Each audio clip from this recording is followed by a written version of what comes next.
Assalamualaikum warahmatullahi wabarakatuh. Kami dari kelompok 5 akan mewawancarai manajer McDonald's cabang Gedangan mengenai strategi pemasaran, SDM, dan kebijakan bisnis perusahaan McDonald's. Sebelumnya, izinkan kami memperkenalkan diri. Sebelumnya, perkenalkan nama saya Yogi Suryabakti, NPM 23042010225, Program Studi Administrasi Bisnis UPN Veteran Jawa Timur. Saya Muhammad Fahmi Firmansyah dengan NPM 2304-2010-214 dari Prodi Administrasi Bisnis UPN Veteran Jawa Timur. Saya Julius Emmanuel Siti dengan NPM 230-420-10-241 dari Prodi Administrasi Bisnis UPN Veteran Jawa Timur. Saya Raffi Ardiansyah dengan NPM 2304-2010-147 dari Program Studi Administrasi Bisnis UPN Veteran Jawa Timur. Saya Ahmad Fasih Waludin dengan NPM 230-420-10-246 dari Program Studi Administrasi Bisnis UPN Veteran Jawa Timur. Baik, Assalamualaikum warahmatullahi wabarakatuh. Di sini kami dari kelompok 5 dari kelas mata kuliah Kebijakan Strategi Bisnis akan mewawancarai dari Bapak siapa? Perkenalkan, nama saya Lodbir Baktiar. Posisi saya di McDonald ini sebagai asisten manajer. Baik, terima kasih atas kesempatan wawancara kali ini. Sebelumnya izinkan saya mempertanyakan pertanyaan pertama, yaitu bagaimana strategi pemasaran McDonald's dalam menarik pelanggan di pasar yang kompetitif? Cara menarik pelanggan di pasar yang kompetitif ya.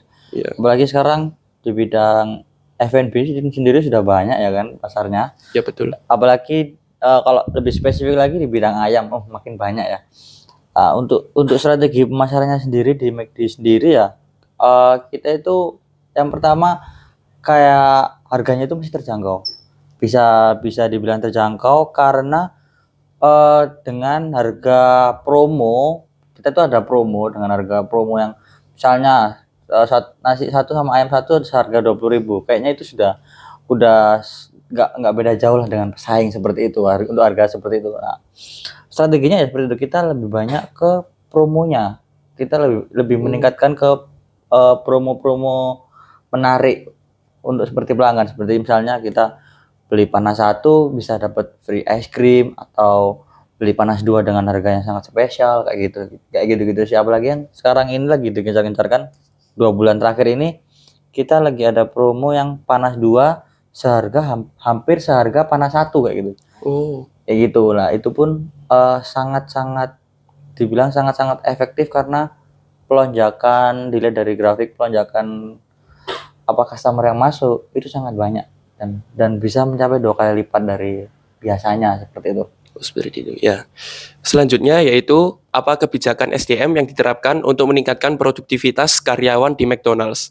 Untuk meningkatkan produktivitas karyawan di McDonald's sendiri ya, yang pertama itu pasti sistemnya yang teratur.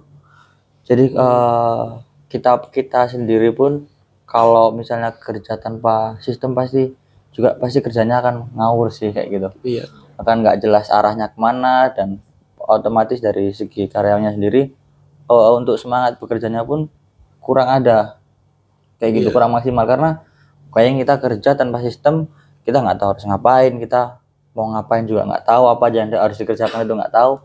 Pasti kan kita kerja itu pasti males untuk berangkat kerjanya, seperti itu. Tapi ketika di McD sendiri itu sudah diatur sistemnya sedemikian rupa, jadi ketika kamu masuk kerja itu apa langkah-langkah awal yang harus kamu lakukan. Misalnya nih, ketika kamu masuk kerja, saya harus finger dulu yang pertama, lalu yang kedua setelah finger saya harus merapikan bahasanya sih grooming lah. Kita harus merapikan diri, kayak gitu. Lalu yang berikutnya kita harus membersihkan station kita bagian station apa, misalnya ada station ayam, kita harus membersihkan station kita dengan rapi, kayak gitu. Jadi ada bagian-bagiannya sendiri kalau di McD sih, kayak gitu. Sistem itu yang membuat karyawan itu lebih produktif menurut saya ya, apalagi saya di bidang di bagian asisten manajer yang memang menghandle karyawan-karyawan seperti itu. Tadi sudah sempat disinggung bahwasanya pesaing di F&B ini kan sudah terlalu banyak, apalagi di bidang ayam. Nah, dari McDonald's sendiri bagaimana caranya untuk menyesuaikan kebijakan bisnisnya dengan tren konsumen yang terus berubah? Nah, sebenarnya sih kebijakan yang diterapkan dengan tren konsumen yang berbeda itu berkaitan dengan strategi pemasaran itu tadi ya, saling berkaitan. Kan strategi pemasaran banyak aspeknya. Yang tadi saya sebutkan itu aspek promonya kayak gitu. Nah, untuk apa namanya trennya itu kita sangat-sangat mengikuti kayak gitu. Misalnya nih ada event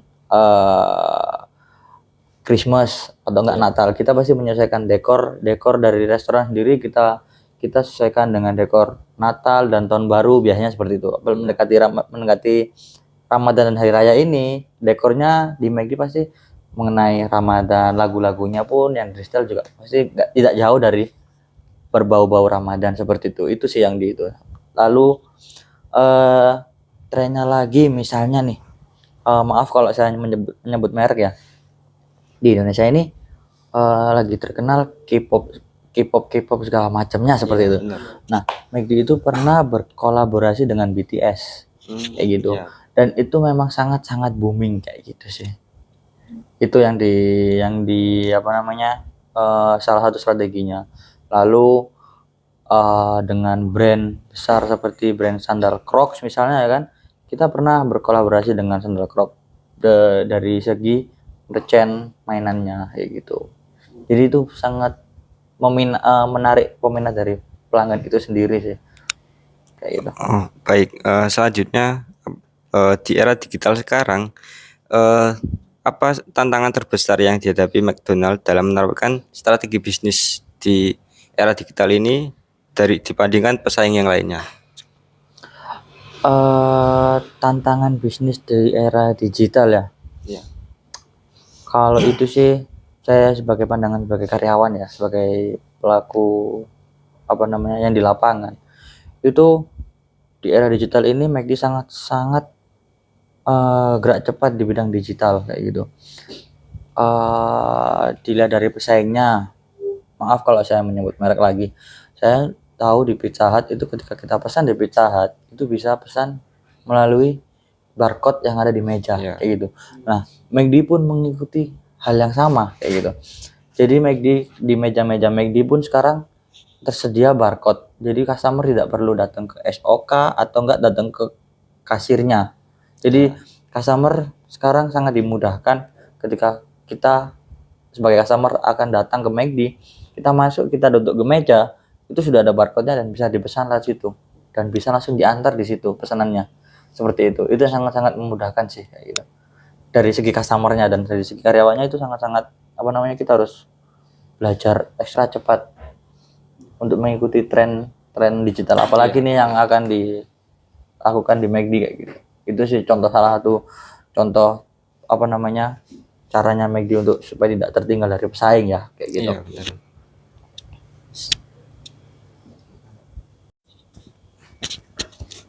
Oke, lanjut.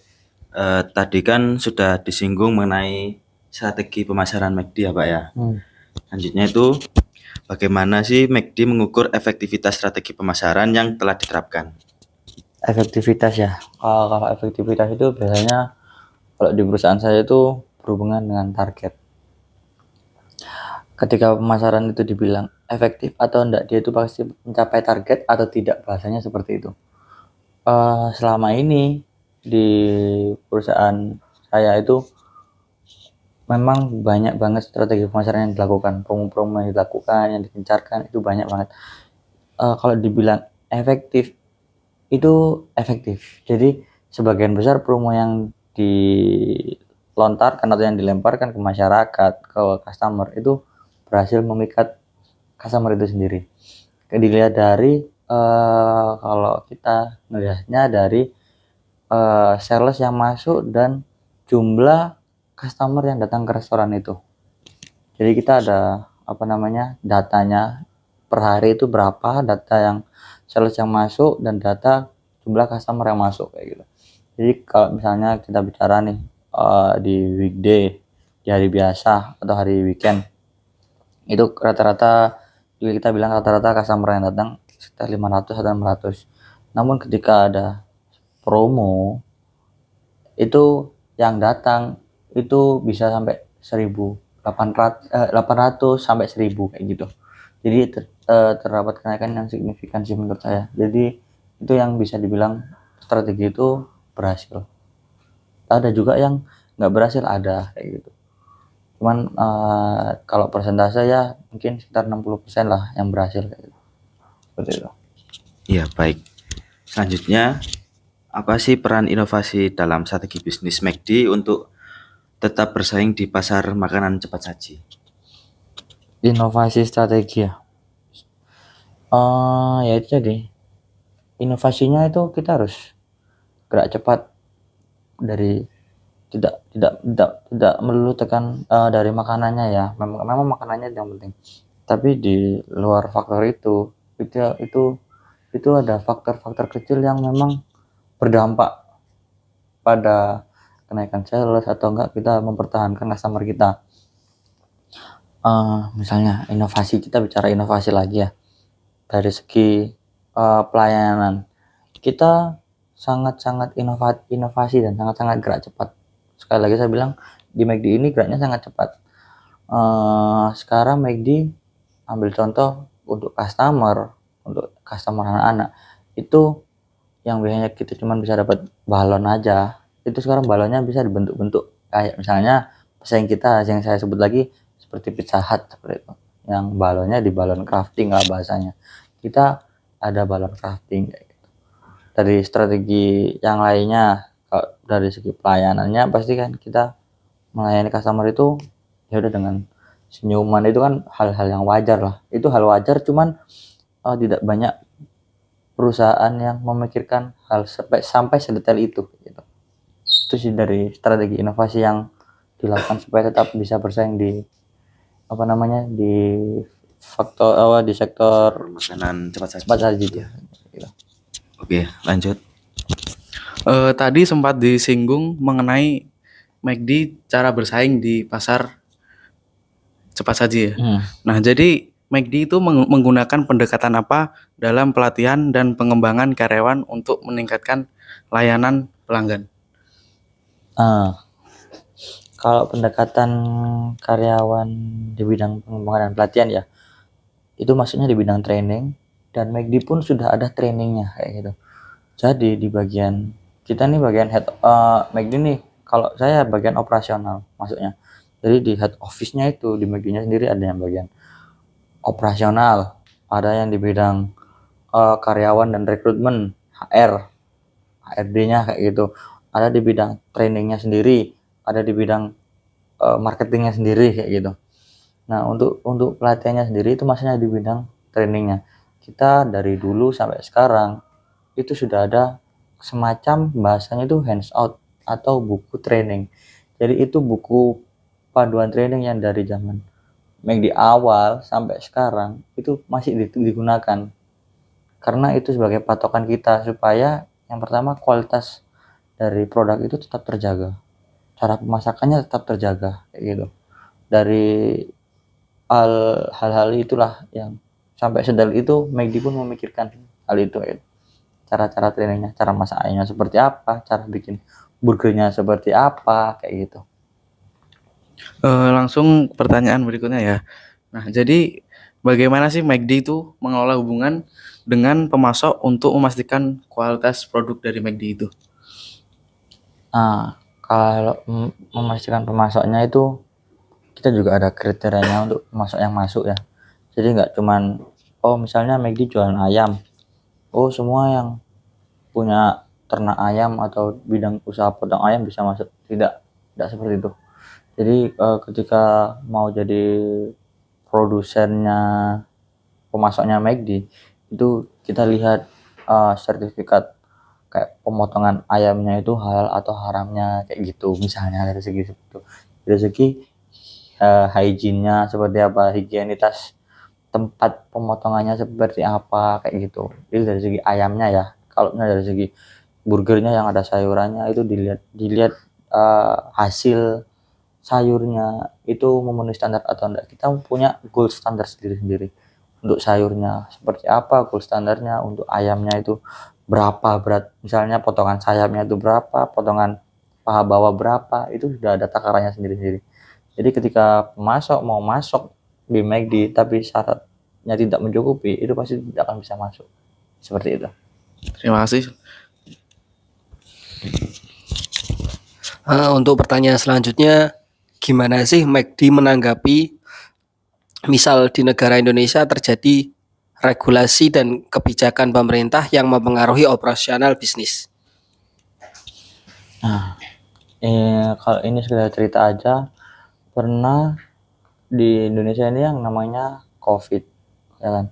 Pernah yang namanya COVID ini McD pasti pemerintah membuat regulasi lah.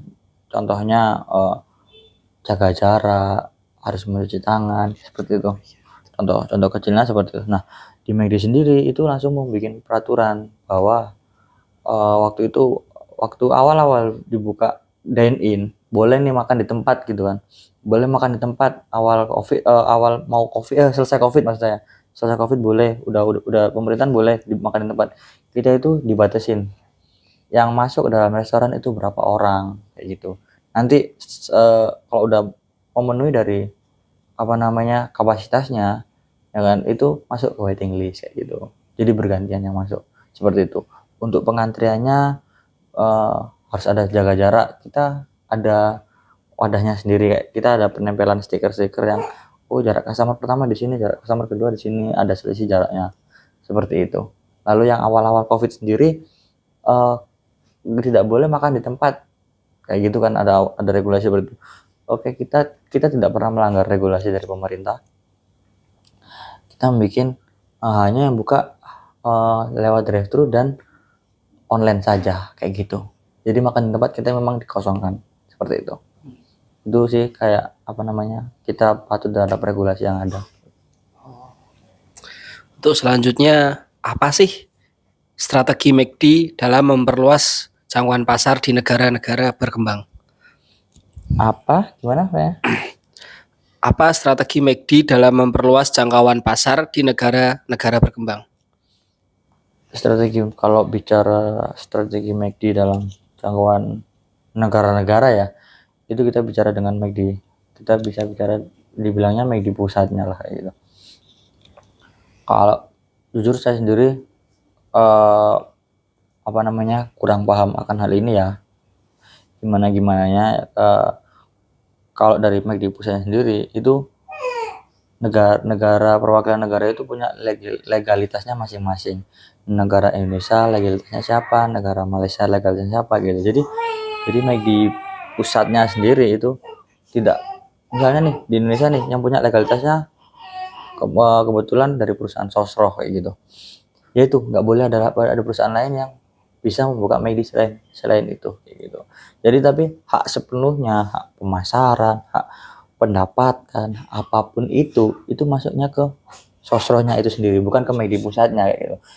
Nah, dari sosronya sendiri ke McD pusatnya itu hanya membayar kayak hak pemasakan ayamnya, hak kreativitas yang ditempel di McD kayak gitu-gitu. Hak patennya yang udah dilegalkan oleh McD pusatnya itu sendiri, itu yang kita bayar ke McD pusatnya kayak gitu.